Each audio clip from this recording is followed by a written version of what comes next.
আপনি যত বেশি মানিয়ে নেবেন সবাই তত বেশি চাপিয়ে দেবে।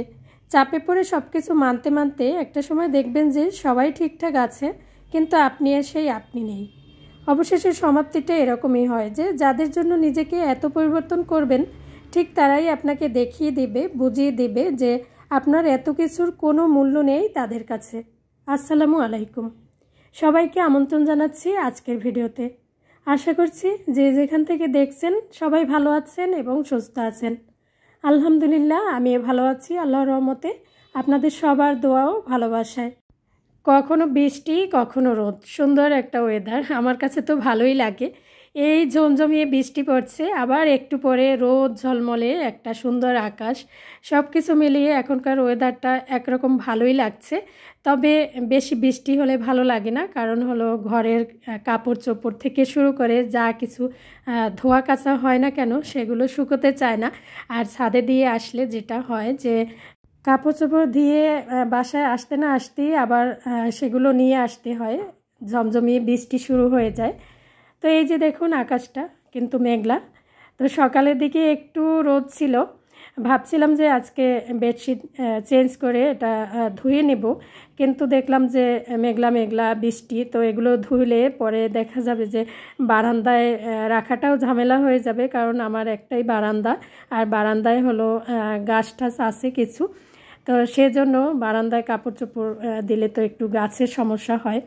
তো যাই হোক, চেষ্টা করি বড় ধরনের কাপড় চোপড় ধুলে একটু ছাদে দিয়ে শুকিয়ে আনতে, আর রোদে শুকাতে পারলে তো বেশি ভালোই হয়। তো এই যে একটু ঘরটার পরিষ্কার করে ঝাড়ু টাড়ু দিয়ে নিচ্ছি, আপনাদেরকে সাথে নিয়েই আমার সংসারের কাজগুলো করি প্রতিদিন। তো সব আপুরাই আমাকে সুন্দর সুন্দর করে কমেন্ট করেন, আমাকে নতুন আরেকটি ভিডিও বানাতে অনেক বেশি উৎসাহিত করেন।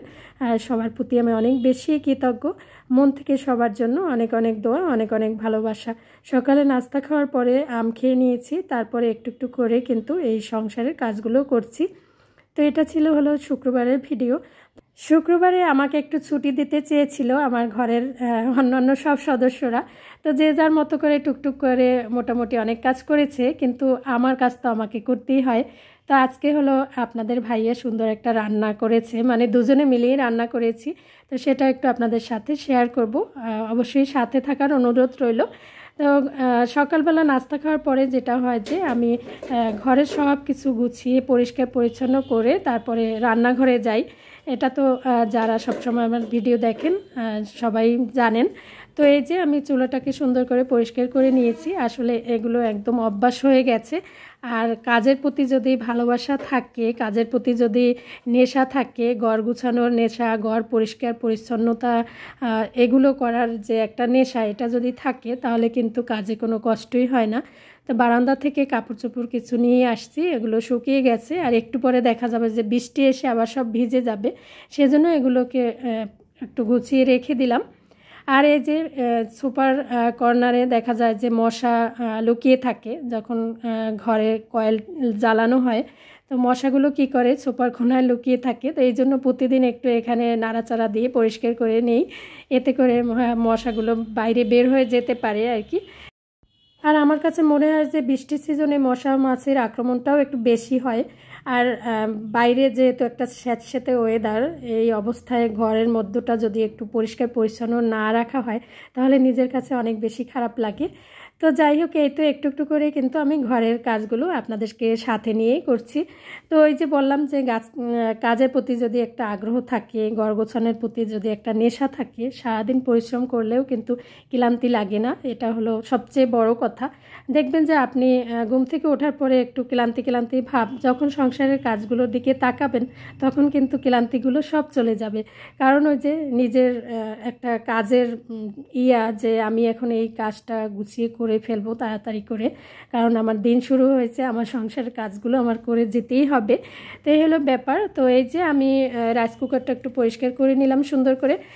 অনেক আপুরাই কিন্তু কমেন্টে জানিয়েছেন যে আপু আপনি রাইস কুকার ইউজ করেন, একটু সাবধানে ইউজ করবেন। হ্যাঁ, অবশ্যই সাবধানে রাইস কুকার ইউজ করা উচিত, পুরনো রাইস কুকার কখনোই ইউজ করা উচিত না। আর এই যে কাঠের খুন্তি দিয়ে নাড়াচাড়া করা উচিত, কারণ হলো এই যে স্টিলের চামচ বা খুন্তি এগুলো দিয়ে অনেক সময় কারেন্টের ইয়েটা হয়ে যেতে পারে, তাছাড়া অনেক কিছুই হিসেব নিকেশ করে জেনে শুনে বুঝে তারপরে কিন্তু রাইস কুকারটা ইউজ করা উচিত। কারণ রাইস কুকারে বিভিন্ন দুর্ঘটনা কিন্তু অনেক সময় খবরে পাওয়া গেছে। তো এই যে আমি রাইস কুকারটাকে সুন্দর করে গুছিয়ে পরিষ্কার করে নিয়েছি। আর এই রাইস কুকারে রান্না করা হবে, কিন্তু আজকে চুলায় রান্না করা হবে। তো এখানে ভাতের চাল, তো এই চালগুলোকে আমি ধুয়ে রেখেছি, গরম পানি দিয়ে ভিজিয়ে রাখা হবে। আর এই তো আমরা হচ্ছে আজকে বাংলাদেশি খ্যাপচা রান্না করব, অ্যারাবিয়ান খ্যাপচা কিন্তু বাংলাদেশি স্টাইলে। তো এখানে তেল দিয়ে পেঁয়াজ, রসুন, আদা এগুলো দেওয়া হয়েছে, ধনিয়া, জিরা। তো অ্যারাবিয়ান যে খ্যাপচাটা রান্না করা হয় সেটাতে মরিচ হলুদ দেয় না, মানে কাঁচা মরিচটা দেওয়া হয়। তা আমরা হলো মরিচ হলুদ দিয়েছি। আর এখানে তো গোটা গরম মশলা সবই দেওয়া হয়েছে, তেজপাতা, দারচিনি, এলাচ, লবঙ্গ এগুলো।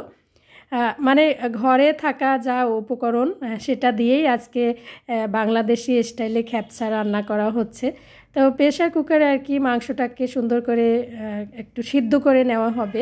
এই জন্য সব মশলা দিয়ে কষিয়ে গরম পানি দিয়ে প্রেশার কুকারে কয়েকটা সিটি দিয়ে মাংসটা আর কি রান্না করে নেওয়া হবে।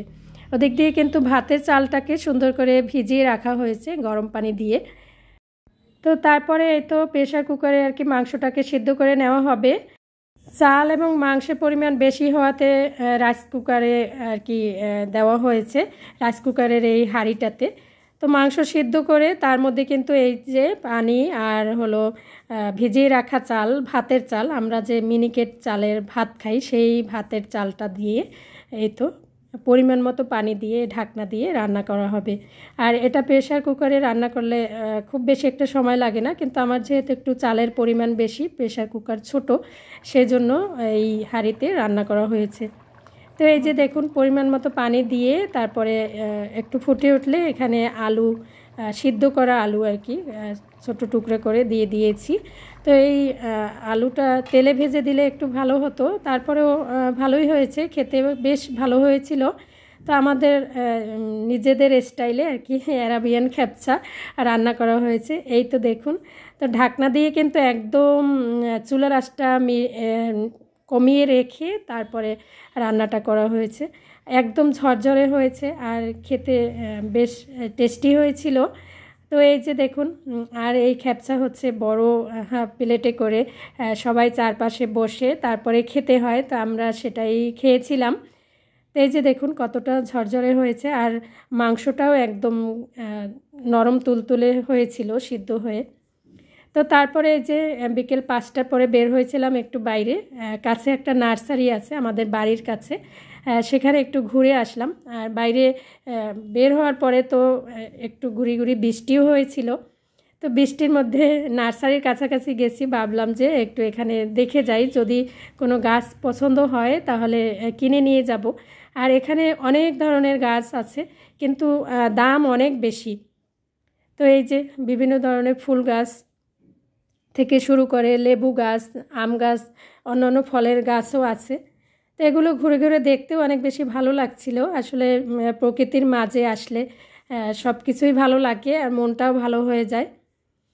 তো এই যে দেখুন অনেক বড় এরিয়া নিয়ে দুই পাশে দুইটা বড় বড় পুকুরও আছে এখানে।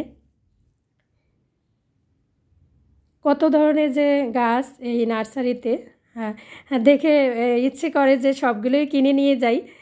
তবে কিছু গাছ আমি পছন্দ করেছি। তো এই যে দেখুন এই ফুলটা ফুটে আছে, এই ধরনের ফুল দেখলাম কয়েক কালারের, গোলাপি, সাদা, তারপরে হলুদ। তো এই যে বিভিন্ন ধরনের ফুলের গাছ, তারপরে হচ্ছে ফলের গাছ, অনেক কিছুই আছে এখানে। তো এগুলো থেকে অনেকগুলো গাছ পছন্দ হয়েছে আমার, কিন্তু আজকে নেওয়া হয়নি, শুধু ঘুরে ঘুরে দেখেছি। ভাবছি যে পরে এক সময় এসে নিয়ে যাব কিছু গাছ।